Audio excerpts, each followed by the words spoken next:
Jai Hind दोस्तों, welcome back to our channel. In this video, we are going to learn subject verb agreement part third. As you know, we have already completed two part in the previous video. If you are new here, so I'll suggest go and check the previous videos because the rules I have told in these all videos are very important for your exam purpose. It doesn't matter you are from which category of the students. Say for example, I'm talking about CDS, NDA or pre-foundation students. It really help you, it really help you. So please watch these all video in a sequence and series wise manner because I have already completed noun lecture, article lecture, pronoun lectures, these three uh, these three lessons in a detail, and now we are dealing with the subject verb agreement or concord. Okay, so go and check. Now the next concept that we have left our video over there, the concept 28.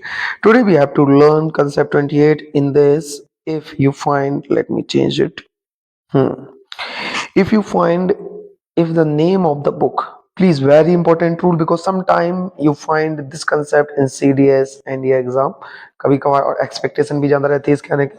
अगर किसी book का नाम आता है contain plural bird, कोई भी any of the book content, because we know sir book का नाम कुछ भी हो, वर्ब हमेशा सिंगुलर आती है, बट मेरा फर्ज है बताना क्योंकि जरूरी है, आपको ना मालूम चले तो वर्ब सिंगुलर आती है।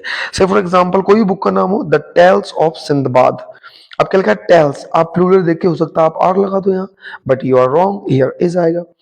बार एंड पीस, ये दो चीज देख के मे बी आप आर लगा दो बिकॉज हमने पढ़ा है कि नाउन एंड नाउन का कंसेप्ट प्लूरल बनता है, तो मे बी आप ये देख के आर लगा दो, but wrong. So take care of it because I don't want you make yourself confuse while you are trying to attempt the questions in the exam. तो ये भी नाम है बुक का, inset interesting novel, a Gulliver's travels is an interesting book, ये भी is आएगा। Okay, तो ये this is very simple rule. Now let's move on for the rule number 29। Rule number 29, as you can see, if some of the nouns, sorry, which look like plural but they are always used as singular and take singular verb, again I repeated my word, बहुत अच्छे से please note these all things in your diary wherever you are noticing all these things, but it is very necessary. I'll repeat it again.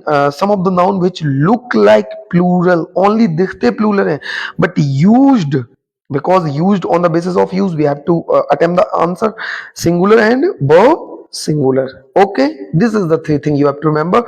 Example just in front of your eyes: mathematics, news, innings, athletics, measles, billiards, mumps, statistics, diabetes, racket, economics, politics, say wix. So these all things, just these all noun look like plural but exactly what they are, singular, and used is also singular. Example, the very first example, physics is, hair S देख के हो सकता है are लगा दो तो is एकदम compulsory right है। मैथमेटिक्स आर रॉन्ग है sir because this is subject. अब लिखा है the mathematics of R S Agarwal are, तो आप कहोगे सर ये भी रॉन्ग है, क्या ये सही है क्या? Let me tell you the concept of this, चलिए मैं बताता हूँ, यही तो है जो याद करके जाना है एग्जाम के लिए, वेरी इंपॉर्टेंट। चलिए कंसेप्ट बताता हूँ, लिख लीजिएगा, ठीक है? लिख जरूर लेना यार, ठीक है, बहुत अच्छे से बता रहा हूँ इसलिए बोल रहा हूँ, लिख जरूर लेना। क्या कंसेप्ट क्या है sir? If you find any of the name of the subject, किसी भी नेम ऑफ सब्जेक्ट के साथ आपका किसी पर्सन का नाम जुड़ जाए, किसी पर्सन का नेम, इफ यू ऐड, तो वर्ब क्या आती है? प्लूरल। लिख लेना नोट में, नोट में लिख लेना इसको, किस में लिख लेना? नोट में, this one thing. So I again repeated my word, if name of the subject is, अकेला है तो नो प्रॉब्लम, सिंगुलर है, but if you find person, किसी पर्सन का नाम जुड़ जाता है, so this is plural one. Say for example the mathematics of R S Agarwal, R S Agarwal sir की जो मैथमेटिक्स है वो अमेजिंग है, आर आएगा बिकॉज आर एस अग्रवाल किसी पर्सन का नाम है, मैथमेटिक्स है, एंड ये ओके। नेक्स्ट लिखा है the politics of Laxmikant sir are an amazing book, Laxmikant sir ji की जो पॉलिटिक्स है वो अमेजिंग है, यहाँ भी नाम आया किसी पर्सन का, पॉलिटिक्स लिखा है, आर आएगा। अगर पॉलिटिक्स अकेला होता तो क्या आता? इज आएगा। Are you getting the point? मैं आपको वो कोर पॉइंट बता रहा हूं, I am just telling you the core point related to the exam that will exactly make you labyrinth in such type of the it makes you say confused you and you yourself make your mind confused what the correct verb I have to choose for it. In the starting of the video I have already tell you that this is very important. Okay, next one, next rule number 30, and this is the final part of the video. Now only just 1 or 2 slides are remaining. Okay, if you find noun pronoun W H word यहाँ मिले, again मैं आपको बता रहा हूँ यहाँ पे W H word आपका, are you getting the point, और आपको वर्ब क्या आएगी इसके आगे से W H word. Let me tell you one thing, W H word मिले या दैट मिले, डब्ल्यू एच वर्ड जैसे विच, जैसे हु, और भी ठीक है, etc, you know very well. तो ये सारे क्या हो जाएंगे relative pronoun, and if you find relative pronoun that is also relative pronoun, you have to take care the verb is choose from the noun before it. Okay, now let's have some example, we will see this afterwards, इसको अभी मत देखिएगा, इसको बाद में देखते हैं, मैंने आपको समझाने के लिए रखा है। एग्जाम्पल सेकंड से देखते हैं। The boys, example please, the boys who are is standing there play football, जो लड़के वहां खड़े हैं वो फुटबॉल खेलते हैं।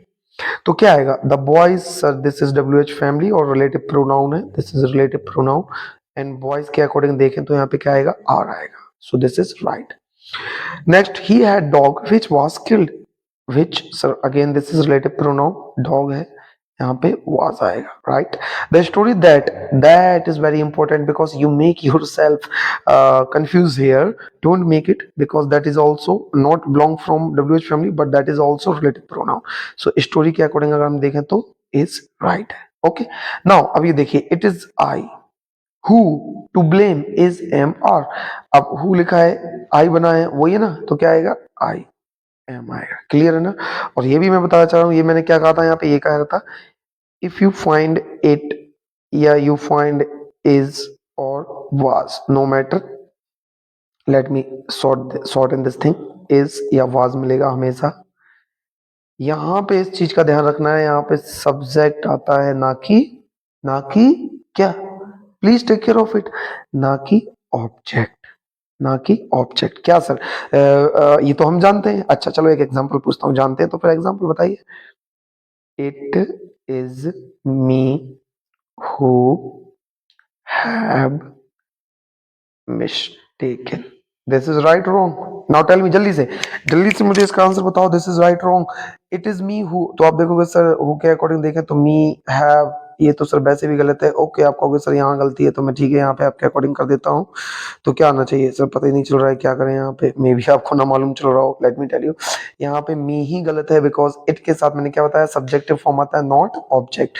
सो यहाँ पे क्या आएगा, I आएगा, it is I, okay ना, it is I, okay। Now let's move on for the next concept. If you find numeral bird, you know numeral bird 1 2 3 dash dash dash infinity, unit आपकी इसके बाद जो आएगी वो plural आएगी। Unit जानते हो, जैसे किलोग्राम होती है, किलोमीटर होती है, मीटर में होती है, माइल्स में होती है, these all are unit। Verb क्या आएगी हमेशा सिंगुलर, बिकॉज यूनिट बन जाती है पूरी singular. Are you getting the point? Again numeral word आएगा, यूनिट प्लूरल आएगी, बट वर्ब सिंगुलर मानी जाएगी। Okay okay sir, so let's have example. Example 5 kilometers is a long distance, right? Because यहाँ पे यूनिट तो प्लूरल थी, लेकिन यहाँ पे क्या है, numeral word, so that's why is आएगा। Next, 4 kilos of sugar costs 60 rupees. So what is the answer of this? Can you tell me? Yeah sir, obviously this is singular, cost लिखा है, right है। 4 dozen eggs were wasted, 4 दर्जन egg हैं वो waste कर दिए गए। अब यहाँ पे आप एक चीज देखें, यहाँ पे बस इतना कंसेप्ट है, न्यूमरल वर्ड और यूनिट आए, यहाँ पे नाउन ऐड हो गया है। क्या ऐड हो गया है, नाउन। दैट्स व्हाई यहाँ पे क्या, बर सही है, please take care of it, बर के अकॉर्डिंग। अगर ये नाउन आ जाए ना प्लूरल में तो इसका ध्यान रखिएगा, यहाँ नाउन नहीं था, ठीक है ना। नेक्स्ट, 500 रॉन्ग, बॉयज, बिकॉज यहाँ पे एक बात याद रखना कि यहाँ पे हंड्रेड्स भी लिखा है, बॉयज भी लिखा है, सॉरी, हंड्रेड्स भी लिखा है, बॉयज भी लिखा है, ये रॉन्ग है। यहाँ पे हंड्रेड्स नहीं होगा, 100 बॉयज होगा, देन सही होगा। नेक्स्ट, 500 बॉयज आर, ठीक है, तो उसके अकॉर्डिंग देखें जो मैंने वो किया है तो वो रॉन्ग था और ये राइट है। तो hopefully you got it this slide in a very crystal clear manner, and you also enjoy learning the syntax part. Now you are confused of what is syntax. Syntax means to say subject, verb, concord. Subject, verb, agreement. The topic you are learning. Okay, so don't make yourself confused. This is from the rule number 28. If you are new, so please go and check the previous video. Next, we have already previously controlled the slides. As you can see these all things. Okay, ये सारी चीजें हम पढ़ चुके हैं, ठीक है ना? तो जाके आप देख सकते हैं पुराने वीडियोस में. Now this is the next slide. As you can see, ये बहुत सिंपल है. अब जल्दी जल्दी से हम पढ़ते जाएंगे. हेयर यानी बाल. When talking about all hair, जब आप सभी बालों की बात करोगे तो हेयर लिखना और वर्ब क्या आएगी? सिंगुलर. दूसरा पॉइंट क्या है? हेयर्स कब आता है? सबसे ज्यादा कंफ्यूजिंग होती है इस वाले टॉपिक में, और ये अभी रखा है कई एग्जाम्स में. दैट्स वाई एसएससी के एग्जाम में, जीडीडी में, when talking about some part of them, कुछ बाल की बात करें तो फिर प्लूरल आएगा, तब हेयर्स आता है, एस लगता है. Okay, only in this condition it become plural, so please take care of it. Okay, because ये वाला ज्यादा आता है. His hair is long, sir पूरी हेयर की बात कर रहा है. हर हेयर इज कर्ली, पूरे हेयर की बात कर रहा है. राइट है, एज भी लगा, ये भी राइट है. योर हेयर्स, आपके हेयर ब्लैक है, रॉन्ग है. सारे बाल की बात कर रहे हैं ना, योर हेयर आएगा, हेयर्स क्यों आएगा ना? रॉन्ग है. Next one, many of her hairs, उसके कई बाल, आर व्हाइट, ये सही है. उसके कई बाल व्हाइट पड़ गए हैं, तो क्योंकि सारे बाल तो नहीं है ना, कई व्हाइट है, तो इसलिए सेकंड वाला रूल यहाँ पे फिट होता है. Second, some of her hairs was were आएगा. Okay, next rule number 31, and in rule number 31 you have to again saw this or observe very carefully. If you find I wish, हमेशा कभी भी आपको मिले, if you find I wish, कभी भी आपको I wish मिले तो आपको याद रखना है आई विश के साथ क्या यूज करना है. As you can see, I wish के साथ हमें सब्जेक्ट और हमेशा वर्ब आता है. No matter which subject you are using, I, we, you, they, he, she, it. Okay na? Any of the subject you can use, but you have to take care of it. Were, I, ga, because this is for the imagery condition. So because here you are imaging, conditional है ना, conditional के according, conditional, ठीक है, condition है ना, तो you have to take care of it. I wish I were the PM of India. काश मैं भारत का प्रधानमंत्री होता. वर लगा है ना, राइट है ना, तो कहने लगो सर आई के साथ तो वाज आता है. No, I wish she were a word, काश वो पंछी होती. I wish he were. Here let me give you the example. I wish I were a king, she would be my, she would be my queen. बताइए भाई. आई wish I were a king, काश मैं king होता तो वो मेरी, काश मैं राजा होता वो मेरी रानी होती. ऑब्वियसली सर ये सेकंड फॉर्म है, और हम अभी पढ़ के कंडीशनल आ रहे हैं. This is also second. I have explain this concept. कहाँ पे किया था, जल्दी जल्दी देखूं कहाँ पे किया था आपको. कंडीशनल, तीन कंडीशन, ये रही आपकी कंडीशन, आप देख सकते हो ये वाली कंडीशन, दिस वन, ये वाली की थी ना मैंने, तो ये रही आपकी कंडीशन. ओके, चलिए, तो यहाँ पे ये बिल्कुल सही है, तो यहाँ पे करेक्ट सेंटेंस है. ओके, नेक्स्ट वन, यहाँ पे ये जो V2 है ना, बर. ओके, नेक्स्ट है rule number 34. Rule number 34, if you find any of the word, a number of, lots of, a lot of, plenty of, half of, a quarter of, a part of, most of, two thirds of, two third of, a good deal of, a great deal of, heaps of. तो इसके बाद अगर आपको मिले noun plural और verb plural. Okay, अगर noun plural मिलता है तो वर्ब क्या आएगी? प्लूरल आएगी. Please take care of it. Noun अगर अनकाउंटेबल मिलता है, क्या? अनकाउंटेबल. अगर नाउन आपको अनकाउंटेबल मिलता है so please take care of it, कि आपको हमेशा याद रखना है. If you find noun uncountable after this, अगर नाउन आपको अनकाउंटेबल मिलता है तो वर्ब क्या आएगी? सिंगुलर, बिकॉज अनकाउंटेबल का मतलब होता है singular. Okay, example, you have to see a number of boys, a number of boys. Boys क्या है? प्लूरल है. अ नंबर ऑफ, मैंने ये कंसेप्ट पहले भी बताया है. हैव आता है, ठीक है, द नंबर ऑफ होता तो यहाँ हैज आता, right. Lots of people, lots of people work, क्या ये राइट है? बिल्कुल, बिकॉज लॉट्स ऑफ है और पीपल भी है, वर भी है, राइट है. प्लेंटी ऑफ सुगर, यहाँ अनकाउंटेबल है, बर नहीं आएगा, रॉन्ग है. यहाँ पे आपका क्या आना चाहिए? वास. Next, a lot of milk, uncountable है, यहाँ पे वर्ड नहीं आएगा, रॉन्ग है, यहाँ कहना चाहिए was. Okay, so this is very simple slide, you have to learn. और इसको इतना भी आसानी से ना ले, बिकॉज इससे कंसेप्ट बहुत बहुत बहुत पूछा जाता है, ठीक है ना, बहुत सारा पूछा जाता है। इसके बाद में एक पूरा इससे रिलेटेड पूरा एक जितने भी एग्जामों में क्वेश्चन आ रखे ना, इससे रिलेटेड सारे क्वेश्चन लाऊंगा, तो आपको प्रैक्टिस कराऊंगा, देख लीजिएगा कि आप पे बनता है या नहीं। Okay, so now let's move on for the next slide. Okay, this is the next slide for you guys. चलिए इसको पढ़ते हैं, बहुत ही अमेजिंग, ब्यूटीफुल, सुपर फैंटास्टिक। और अब हम खत्म करने पर हैं हमारी लास्ट स्लाइड को, बिल्कुल से बहुत ही अमेजिंग वे में। 35 रूल नंबर, कभी भी आपको सीधा सीधा याद रखना है, ब्लेंडर मिस्टेक नहीं कहना है, केवल कहना है ब्लेंडर, क्योंकि मिस्टेक और ब्लेंडर एक ही होता है। ये दिस इज सुपर फ्लॉस, इसको क्या बोलते हैं, this is called super floss.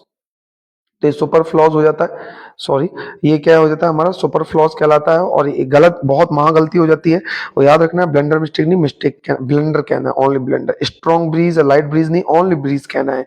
Big giant, big क्या, बिग भी होता है, जाइंट भी होता है, एक ही बात है, तो जाइंट कहना है। फाइनल कंक्लूजन, क्या फाइनल और कंक्लूजन एक ही है ना, मीन्स टू से ये मतलब है कोई भी दो, मैं आपको बस सेंस दे रहा हूँ। बहुत सारे ऐसे वर्ड होते हैं, मैंने 5-6 रखे हैं, तो ऐसे वर्ड जो सेम मतलब रखते हैं उनको बार सेम नहीं रखना है। जैसे रिटर्न का भी मतलब होता है, बैक का भी मतलब होता है same. If they are stand for the same word, why are you using the same word, so return अकेला होता है। Okay, now let's move on for the next one. जैसे मैं एग्जांपल बनाता हूँ, चलिए बताइए मुझे। I saw a big giant in the party, in the party. आज मैंने पार्टी में बहुत बड़ा जाइंट देखा, क्या मतलब big giant, I saw a giant in the party. Okay, I saw a giant in the party. Okay, this is right. तो ये रहा। अब ये कुछ सिंगुलर प्लूरल रखे हैं, this is called compound, these all are called compound nouns. क्या कहलाते हैं, compound noun. How can you convert compound noun singular into plural one. जैसे स्टेप सन, ये कंपाउंड नाउन है, हाइफन लगा है बीच में, तो स्टेप सन्स होगा, यानी एड होगा लास्ट में। सौतेला बेटा, नोटबुक, इसका प्लूरल कैसे होगा, एस होगा लास्ट में। नोटबुक्स, क्लासरूम का क्लास रूम्स, ये तो हो गया अलग प्रकार का। ये टाइप फर्स्ट था, अब टाइप आता है second. Let me tell you type second. Type second ये है आपका टाइप सेकंड। टाइप सेकंड आप देख सकते हो, सॉरी, टाइप सेकंड के ये है एग्जांपल। टाइप सेकंड में क्या है, अगर बीच में प्रेपोजिशन लगाओ, क्या हो कंपाउंड नाउन में, इफ यू फाइंड प्रेपोजिशन, यहाँ पे तो हाइफन था, यहाँ प्रेपोजिशन मिले, तो प्रेपोजिशन में कैसे प्लूरल बनता है, आगे प्रेपोजिशन के आगे वाला, ऐसे याद रख सकते हो, नहीं तो कंफ्यूज हो जाओगे। प्रेपोजिशन के आगे वाले वर्ड में एस लगा दो, जैसे फादर इन लॉ, ससुर है, तो फादर्स इन लॉ, बहुत सारे फादर्स इन लॉ। जैसे मदर इन लॉ, तो प्रेपोजिशन के आगे एस लगाओगे, मदर्स इन लॉ, सास है। कमांडर इन चीफ, तो commanders in chief. Okay, next ये है टाइप 3। मैंने तीनों देखो एग्जांपल के साथ ही समझा दिया है। Man doctor, if you find man और डॉक्टर, तो इन दोनों का ही प्लूरल बनाओगे, मैन भी प्लूरल लिखेंगे और डॉक्टर्स को भी प्लूरल, ऐसे इसका प्लूरल बनता है। नहीं तो आप लिख के आ जाओ मैन डॉक्टर, सो ये रॉन्ग हो जाएगा। You have to write man doctors. Okay, ध्यान रखना, अगर मैन और वुमेन मिले किसी भी कंपाउंड नाउन में, उसका पूरा कंपाउंड नाउन चेंज होता है thoroughly. Women teacher, so this is become women teachers. Okay, women teachers, women teachers. So these are the question for the final practice. You have to give me the answer of these all question in comment section. If you are really wisely watching this video, so you definitely give me the answer, I know. And please, if you like this, so like the session guys and subscribe our channel. And I'll try to continue on the channel, and all the videos you will get in a manner wise, don't worry. Okay, तो ये आपके साथ रहे, अब मैं आपको बता देता हूँ बस एक लास्ट बात, लिसन और सारे लोग, देन यू विल गो। इसी प्रकार से पीडी क्लासेस पर आपको साइंस के सारे लेक्चर, आपको स्पेशली मैं बात करूं इंग्लिश के सारे लेक्चर मैनर वाइज मिल जाएंगे, specially for CDS and NDA पढ़ा के रखी है। बायोलॉजी बहुत ही शानदार तरीके से, जितने भी वीडियो बायोलॉजी के डले हैं आप जाके देख लो, बहुत ही शानदार तरीके से खत्म है। केमिस्ट्री के जितने भी वीडियो डले हैं उनसे हर बार 3-4 सवाल आपको मिलेंगे। और इंग्लिश के, finally I am talking about English, because English में बहुत सारे सेक्शन होते हैं। I also cover vocabulary, vocabulary भी मैं पढ़ा रहा हूँ, रिलेशन के रिलेट करके कैसे पढ़ें। और उसमें मैं आपको सब्जेक्ट बाय एग्रीमेंट पढ़ा ही चुका हूँ। ग्रामर सेक्शन, हम क्या पढ़ रहे हैं, ग्रामर सेक्शन, ग्रामर भी पढ़ रहे हैं, प्रैक्टिस भी हम कंटिन्यू कर रहे हैं, प्रैक्टिस भी कर रहे हैं। Okay, so these all are things we are following, so do like the session okay and follow us and take till then take care and tata bye bye and जय हिंद मेरे प्यारे